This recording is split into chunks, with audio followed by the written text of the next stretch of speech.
প্রবল ইচ্ছাশক্তি ও দৃঢ় মনোবল দিয়ে জীবন সংগ্রামে নিজের অবস্থান তৈরি করেছেন নাইম, একজন চা বিক্রেতা যিনি শুধুমাত্র এক হাত ব্যবহার করেই নিজের পরিবারকে সুরক্ষিত করছেন।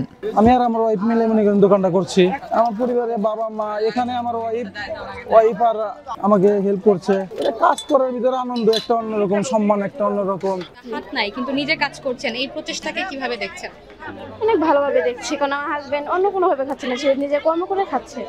কতদিন হচ্ছে আপনাদের বিবাহিত জীবন? 5 বছর। আপনি 5 বছর একসাথে আছেন, কেমন আছেন একসাথে? আলহামদুলিল্লাহ অনেক ভালো আছে। আপনাদের বাবু আছে জি, সম্ভবত? একটা মেয়ে আছে।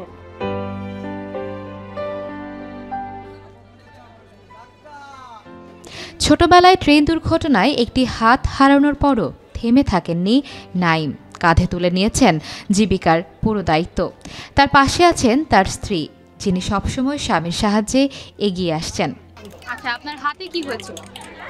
এক্সিডেন্ট করছিলাম ছোটবেলায়। আমার চা বানানো 10 দিন, এই মেলার কয়েকদিন, তারপরে যমুনা ফিচার পার্কের পকেট গেটে ওখানে চা বানান? না, ওখানে সিগারেট বিক্রি করি, গলায় কান্দে করে নিয়ে সিগারেট বিক্রি করি। যখন যে কাজ পান তাই করেন? জি, ব্যবসায়ী। ভাইজান এই যে চা একটা খান। এবারের আন্তর্জাতিক বাণিজ্য মেলায় দেখা মিলেছে এক অনন্য দৃশ্যের। এক হাতে চা তৈরি করছেন নাইম, আর তার স্ত্রী পাশে থেকে তাকে সহযোগিতা করছেন। বাণিজ্য মেলার গেটের কাছেই তার ছোট্ট চায়ের দোকানটি বেশ জনপ্রিয় হয়ে উঠেছে।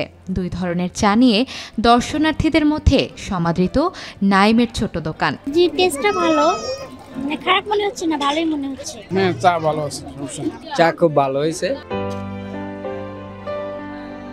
চা বিক্রির পাশাপাশি নাইমের জীবনের গল্প ছড়িয়ে পড়েছে। ছোট দোকান হলেও ব্যস্ত সময় কাটছে তার।